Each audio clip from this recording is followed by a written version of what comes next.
bonsoir à tous. Là, je suis ici pour montrer la démonstration de la manipulation de l'application de gestion des familles d'ICC, développée par ICC Abidjan, Riviera 2. Donc, là, dans cette vue, ça c'est la vue ordinateur. Et là, dans cette vue, la gestion des stars pour l'instant n'est pas encore possible pour ce moment, vu que l'application est encore en cours de développement en ce qui concerne ce module. Donc, ce qui est très fonctionnel et totalement fonctionnel, c'est celui des familles d'impact pour gérer les familles d'impact. Et là, je vais me connecter là pour gérer les familles d'impact. Je vais directement me connecter avec un compte administrateur pour montrer comment l'application fonctionne de façon complète. Donc là, je vais me connecter. Et là, directement, nous sommes sur la vue du dashboard administrateur global. Donc là, il est en train d'avoir devant lui la vue mensuelle. Ça, c'est la vue globale mais mensuelle, c'est-à-dire le nombre de familles, la présence occulte de ce mois, intégration qui ont été terminées. L'intégration, c'est tout un processus. Nous allons arriver sur ça. La relance des absents, c'est-à-dire ceux qui ont été appelés pour prendre de leurs nouvelles parce qu'ils étaient peut-être absents ou autres. Les membres de tous les systèmes qui ont été reçus ce mois.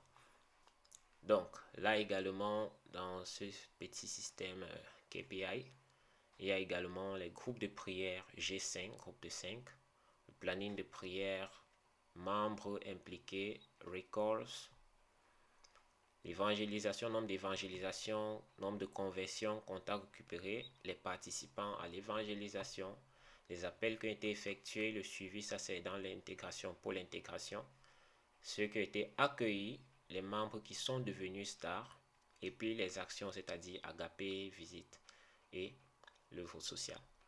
Donc là, ça c'est la vue mensuelle et nous sommes capables de rechanger pour chercher plutôt d'autres mois. Par exemple, en octobre, rien ne s'est passé, ou encore en septembre également, rien ne s'est passé. Et nous avons également la possibilité de faire une vue globale, c'est-à-dire voir les informations dès la création du système jusqu'au jour d'aujourd'hui. Donc, là, c'est en ce qui concerne la vue administrateur. Donc, je vais directement me placer dans les familles. Je note ici, je vais encore noter et redire ici que les simples utilisateurs ou les simples utilisateurs ou les simples leaders ou coordinateurs n'ont pas accès à cette vue.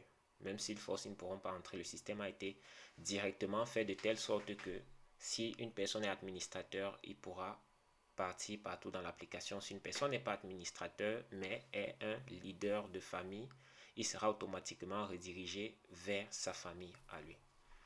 Donc là, je vais venir ici, choisir une famille au hasard. Je vais choisir la famille qui s'appelle Rue de l'Industrie. J'ai la possibilité également de créer une famille. Je peux créer ma famille et mettre la personne qui est, par exemple, le leader et mettre également la personne qui sera le coordinateur. Donc, je vais entrer dans cette famille qui avait déjà été créée. Et là, dans cette famille, nous avons également comme une vue, la vue entière de la famille concernée. Et là, je peux également voir plus de statistiques en ce qui concerne cette famille. Cette vue sera la vue qui sera accessible par les leaders et les coordinateurs de famille pour voir leur évolution. Par exemple, au mois de octobre, rien ne s'est passé. Au mois de novembre, voilà tout ce qui s'est passé. Donc, les membres, il y a une vue d'ensemble. Les membres, la présence occulte, c'est-à-dire le fait de noter la présence occulte et les absences. Conversion, c'est-à-dire ceux qui ont été gagnés à Christ dans la famille là, par l'évangélisation, parce que ça, c'est le pôle croissance et évangélisation. Le nombre de sorties d'évangélisation qu'il y a eu en ce mois, le nombre de contacts qui ont été récupérés dans ces évangélisations, le nombre de participants de la famille. Également, il y a la vie de prière, c'est-à-dire les groupes G5, combien de groupes G5 existent, combien d'intercesseurs font partie de ces groupes en tout, et combien de sujets de prière ont été déposés pour ce mois. il y a également le suivi et l'intégration dont j'ai dit nous allons arriver sur ça. Donc ça montre les intégrations, le parcours intégration qui sont finis, qui sont terminés, les nouveaux qui ont été accueillis, ceux qui ont été accueillis, le nombre d'appels qui ont été effectués, le suivi pastoral, les stars et le rappel. Donc là également, il y a la réunion de famille, c'est-à-dire par exemple la réunion de cette famille, ça se passe chaque jeudi de 19h30 à peut-être 21h. Le nombre d'agapés, le nombre de visites qui ont été effectuées, le nombre d'œuvres sociales et en tout les actions. Donc, je vais revenir là pour gérer la famille. Comme je disais, ça c'est pas moi que s'affiche ces statistiques. Je reviens là dans la gestion de ma famille. Et là, je vois que j'ai 4 membres. Donc là, je peux décider. Là-bas, ici, voir la liste de mes membres. Donc, là, je vois la liste de mes membres, l'email s'il en a, le numéro de téléphone et la date à laquelle il a été ajouté à la famille. Donc, la date à laquelle il est entré dans la famille. Je peux décider d'ajouter un membre. Là, je peux rechercher une personne si la personne était déjà entrée dans le système. Mais si la personne n'était pas encore entrée dans le système et que je ne trouve pas la personne dans le système, je peux également créer la personne. Donc là, je peux décider de créer par exemple Jean-Alain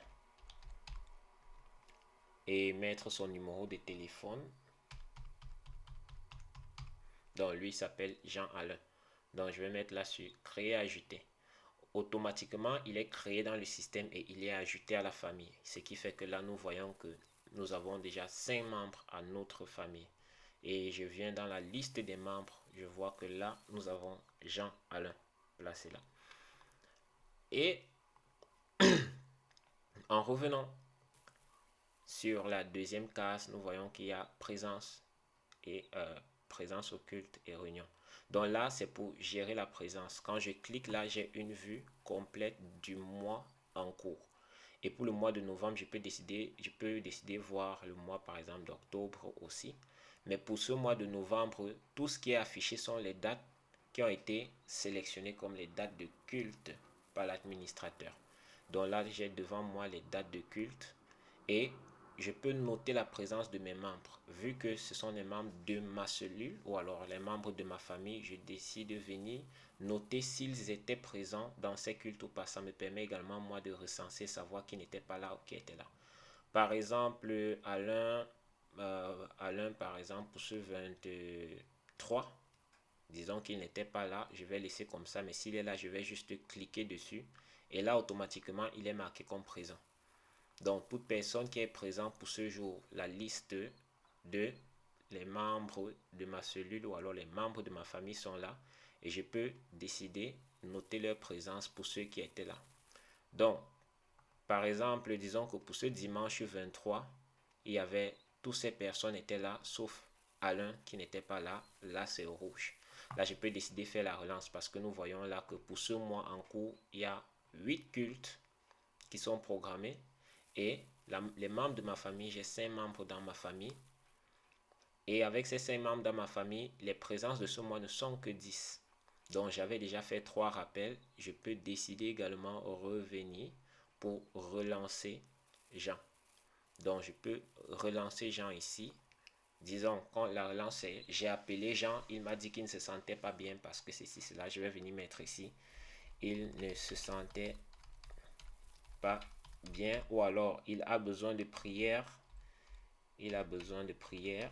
Et je peux mettre ces sujets de prière qu'il a donné. Donc, j'enregistre. Et quand j'enregistre, là, ça revient là. Donc, j'ai également la possibilité de voir mes relances. Quand je vois sur les rappels de ce mois, je peux cliquer sur rappel de ce mois. Et ça me montre tous les rappels qui ont été faits. Là, je vois pour Jean que je viens de faire. Jean, je l'ai fait le 28 novembre à 18h43. Et là, il a dit qu'il ne se sentait pas bien. Et voilà les sujets de prière, par exemple, qu'il a donné. Je peux également filtrer par nom pour m'assurer que j'ai bel et bien fait le rappel de Jean. Je mets son nom, ça va m'afficher si j'ai réellement fait son rappel ou pas. Donc, ça, c'est en ce qui concerne les rappels. Quand je reviens maintenant là, ça c'était en ce qui concerne les présences. Quand je reviens sur les jours, je peux ajouter un jour par exemple. Disons que nous nous voyons les jeudis et les samedis, je peux ajouter ici le samedi. Je peux ajouter le samedi ici. Alors, là, il y a également le pôle intercession et prière. Ça, ce sont les groupes de G5, c'est-à-dire les groupes de 5 personnes par famille qui prient. Donc, j'ai la possibilité également d'ajouter un groupe à ma famille. Je peux mettre le nom, il sera ajouté par exemple Choc, équipe Choc, par exemple. Et là, ça sera directement ajouté. Alors là, je vois que j'ai 0 membre, j'ai 0 membre. Donc, pour ajouter un membre, je viens juste là, gérer les membres et je peux rechercher un membre par le nom. Par exemple, si je mets mon Jean, là, je vois que voilà Jean qui avait été ajouté au préalable dans ma famille. Là, je mets sur confirmer l'ajout et là, automatiquement, il est ajouté. Donc, il fait partie des membres de prière de ce groupe-là. Alors, je peux également faire le planning. Je peux faire une programmation de planning sur un mois direct et je peux mettre la date qu'ils vont prier, mettre également le lien. Alors ici, il est conseillé de mettre le lien d'un Google Form, c'est-à-dire mettre les sujets de prière dans un Google, mettre les sujets de prière dans une fiche Google Form et puis c'est ce lien qu'on va déposer ici pour faciliter la tâche. Et là, tout près, nous avons le planning global des prières. Par exemple, le vendredi 28 qui est aujourd'hui, le groupe qui doit prier, c'est le groupe qui s'appelle G5 Premier. Et là, voilà le lien du support de prière. Ils peuvent directement cliquer là, ça va, on peut directement cliquer là, ça va amener sur le tableau ou alors le fichier des prières. Là également, nous avons fini avec le pôle intercession. Là, il y a le pôle évangélisation. Donc, dans le pôle évangélisation, nous voyons le nombre total des évangélisations qui se sont passées, nombre de conversions, les contacts recensés et les participants. Nous pouvons programmer une sortie d'évangélisation. Ça va se passer peut-être le premier de peut-être 16h à 20h ou à 18h. Nous allons mettre 18h. Et là, l'adresse, par exemple, ça sera l'évangélisation, ça sera au quartier. J'invente à Bala. Numéro de téléphone à contacter au cas où. Nous allons mettre un numéro de téléphone, peut-être plus ça, au hasard. Et description. Donc, les vies seront sauvées, par exemple, et là, nous sauvegardons. Là, nous avons l'information sur cette sortie d'évangélisation. Donc, ça va se passer au quartier Abala. Et voilà, de 7h à 7h, le numéro à contacter, c'est celui-ci. Et là, conversion, rien n'est encore enregistré. Donc, nous pouvons entrer, si nous rentrons, tout là, nous allons voir que notre sortie a été programmée ici. Et là, si nous cliquons sur ça, disons que nous sommes le jour de la sortie, nous allons cliquer sur ça et nous allons remplir les informations, par exemple, noter dans notre famille qui était là, c'est celui-ci, il était là, il était là, il était là, peut-être ces deux étaient absents. Les contacts qui ont été récupérés, par exemple, Momo a été récupéré et nous pouvons mettre son email et son numéro de téléphone. Nous pouvons ajouter une autre personne, par exemple, Amina, je ne sais pas trop, et mettre un numéro de téléphone. J'invente les numéros de téléphone. Et là, combien de conversions ont été faites ce jour? Nous allons peut-être mettre 10. Il y a eu 10. Et les personnes autres qui ont été présentes, c'est-à-dire, il peut y avoir des personnes qui ne sont pas de notre famille, mais qui viennent nous aider à évangéliser. C'est ce nombre-là que nous mettons ici. Information supplémentaire, c'est juste toute autre information. Donc là, on peut mettre sur enregistrer. Et là, nous voyons que nous avons 10 conversions. Et voilà les contacts qui ont été récupérés sur l'évangélisation. Donc nous pourrons plus tard revenir appeler ces personnes pour les intégrer et faire un suivi. À quel niveau est-ce que j'étais? Je ne sais plus à quel niveau j'étais. Ok, là. Maintenant, il y a l'intégration et le suivi. Donc, dans l'intégration, le suivi, c'est tout un processus. Par exemple, là, nous voyons que sur cette vue-ci,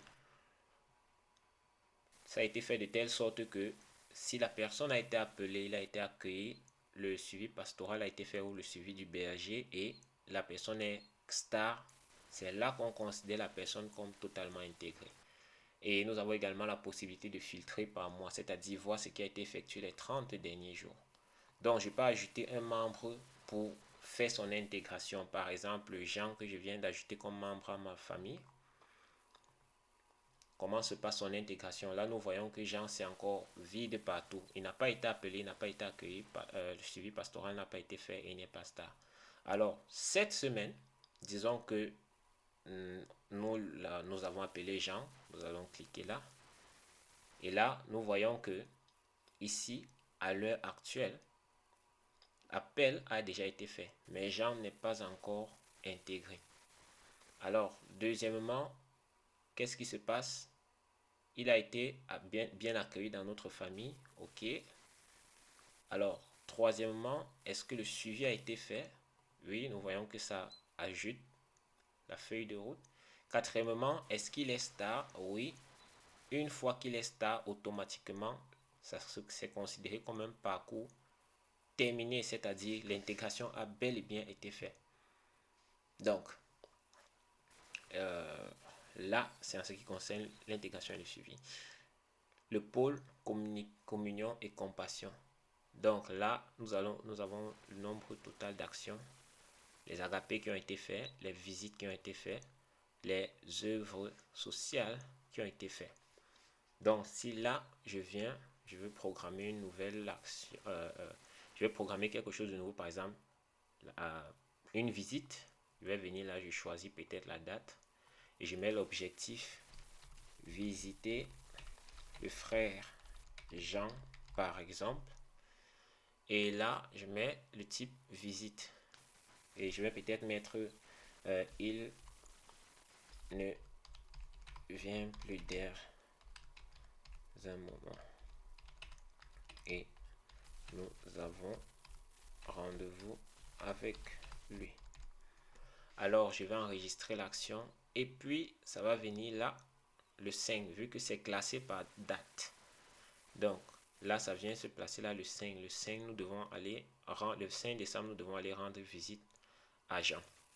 Parce qu'il ne vient plus depuis un moment maintenant. Donc, si je clique par exemple sur ça, j'ai quelque chose de plus élargi.